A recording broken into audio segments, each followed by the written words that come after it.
Hey boys and girls, we are going to be starting our topic 8 lessons today, and we are on 8.1, multiply a fraction by a whole number. So you can read this learning goal with me. I can multiply a fraction by a whole number. You will need your workbook that you picked up in that big brown paper sack. You will need a pencil. Some extra scratch paper is always helpful. Alrighty, we are on page 333. This is our solve and share for 8-1, so I will read it aloud, give you a chance to try on your own, and then we'll talk through it. Sasha walked half a mile every day for 5 days. How far did she walk? Draw a picture, use any model to help you solve the problem. So go ahead and give it your best try on paper on page 333, and then answer your answer. Okay, let's go ahead and draw a model of this. So if I am going to draw a model of 1/2, I would have, this would be 1/2, kind of looks like a little domino, right? Now she is walking 1/2 every day for 5 days. So I could draw 5 of those guys.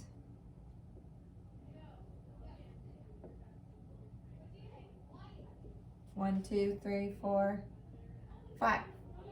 So, not 5, 1/2.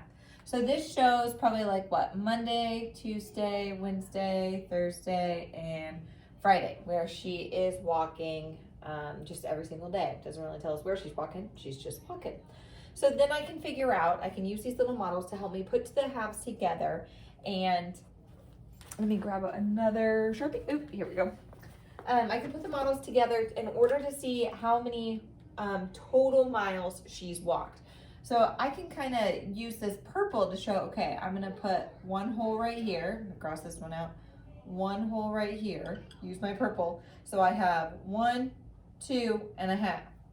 So she's walked 2.5 miles in that week. Now there's another way to do it using the, well really we wouldn't use the associative property for this, but there is a standard way to set this up. So we can take our 1/2 and multiply it by 5. Now, a whole number 5 can be turned into a fraction by simply putting it over 1. This still is 5 wholes, but when you write it as a fraction, you just put it over the number 1. So if I write it like this, then we can multiply along the top, multiply along the bottom, and then simplify at the end. So 1 times 5 is 5, 2 times 1 is 2, and then I need to simplify. So I need to think, okay, how many times would my 2 go into 5 without going over? So 2, 4, I'm skip counting or finding the multiples. Okay, 2, 4, that's 2 times. And then if I get to 4, when I get how to get up to 5 would be 1 out of 2 left over. Do we get the same answer as what we did with the model? Yes, it's just a different way to show it on there. Alrighty, let's go ahead and look at our visual learning bridge and essential question.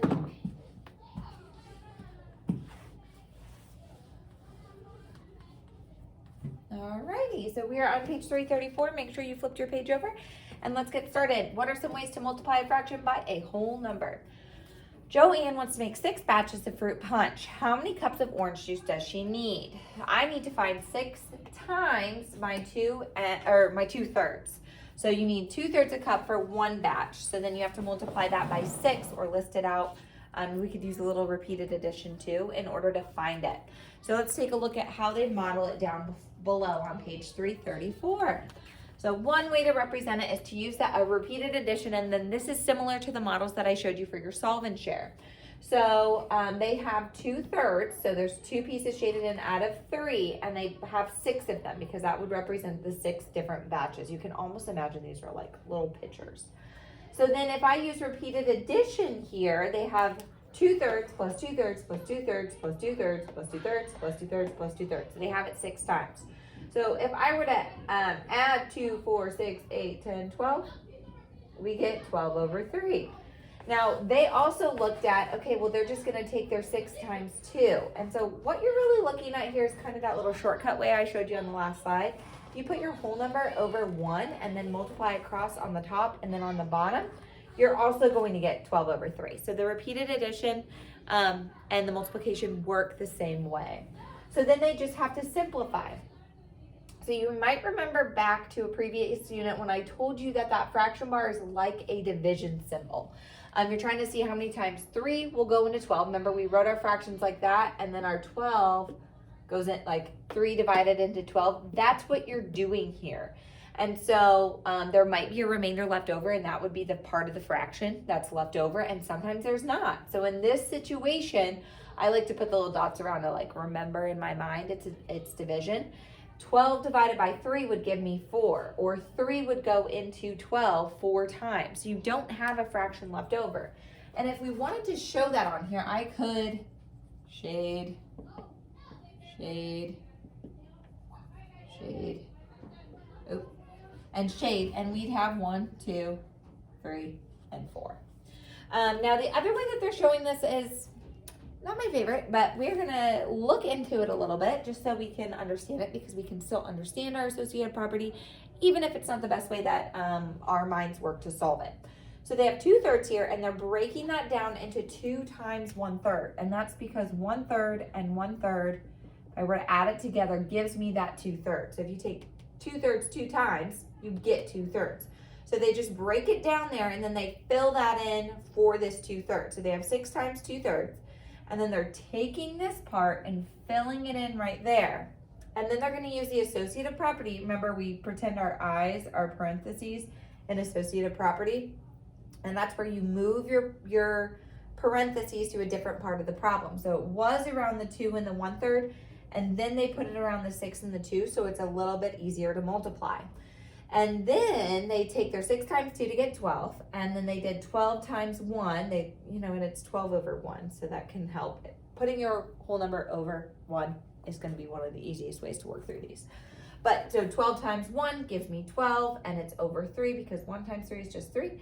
12 divided by 3, still that 4. She needs 4 cups of orange juice to make 6 batches of punch, which I feel like if you got a big jug, you'd be good to go.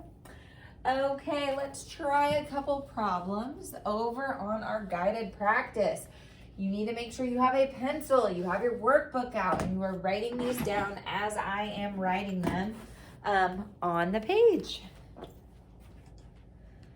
Okay, for number 1, it says explain why 8 times 3/4 is the same as adding 3/4 plus 3/4 plus 3/4, and so on, 8 different times. And it's because that repeated addition 8 times gives us an equivalent answer. So we could say the repeated addition, I'm going to do shorthand, number of times it's being multiplied is the same answer. Really, instead of doing 8 times 3, you're adding 3 to itself 8 times, you get the same answer there. Now, if we were to solve this one, they don't really have us solve it. Let's work on our shorthand way to solve. So we have 8, and I could do a big 8, and I'll rewrite it. 8 times 3/4.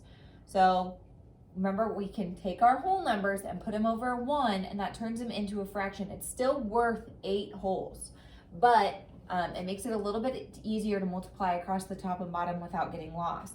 The thing about multiplication is when you multiply across the top, you also multiply across the bottom. With our addition and subtraction, you're really used to having the denominators stay the same, and for this unit, the denominators will change. While you made equivalent fractions in the last unit, you don't make equivalent fractions in this unit, you just multiply. So that's one way that I think multiplying fractions can be a little bit easier than adding them. So if I do 8 times 3, I get 24. 1 times 4 is 4. Remember, this is like a division symbol. So what you have here is 24 divided by 4, or how many times does 4 go into 24? That's the same question I would ask with this setup right here as I am in this setup right here. So 4 won't go into 2, and if you need to rewrite it with this division, I think that's a great idea. But 4 does go into 24, so we need to skip count by 4 to see how many times it's going to go into 24 to simplify it. Now, this is only when our numerator is bigger on top, which today I think typically you'll have bigger numerators on top because we're multiplying by whole numbers.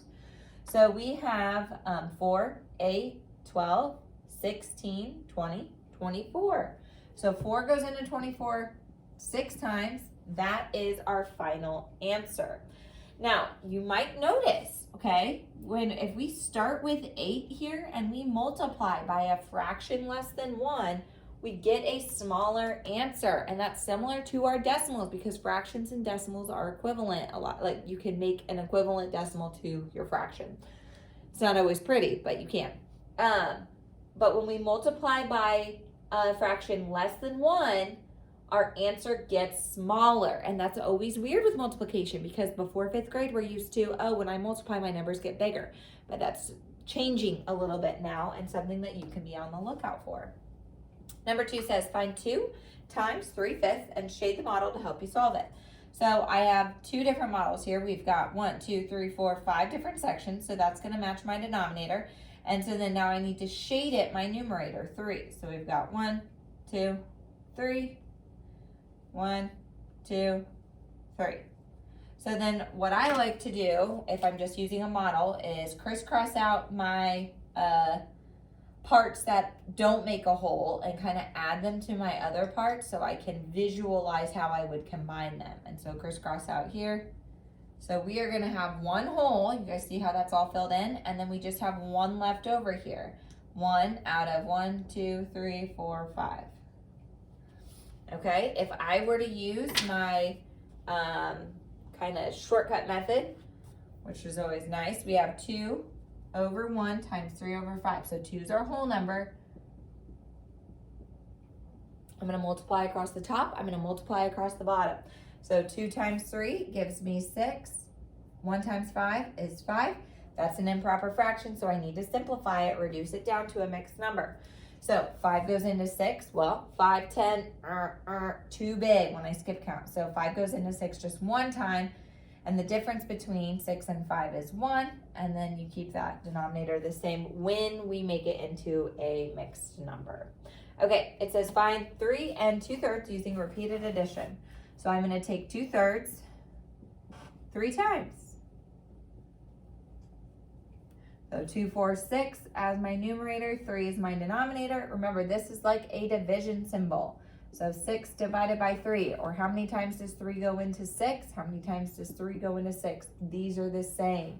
Well, it's going to go in 2 times, and you're not going to have anything left over. You'll get 6/3 if you also put that 3 over a 1. 3 times 2 is 6, and 1 times 3 is 3, and then so you get that same answer, and it's 2. Now, it wants us to use 6 times 3/4 using the associative property. So we need to break out this 3/4 down to its unit fraction, and that just means the denominator is, sign in, sorry. 1 second. The denominator is going to stay the same, but a unit fraction has a 1 as the numerator. So we'll have 1/4 here. Well, I would have to take 3 times 1/4 to get 3/4. Now, if I take that times 6, at first my parentheses are going to be around my 3 and my 1/4, but we can move our parentheses according to our associative property. That's when you wiggle your parentheses. Remember, stretch those eyes into parentheses to remember.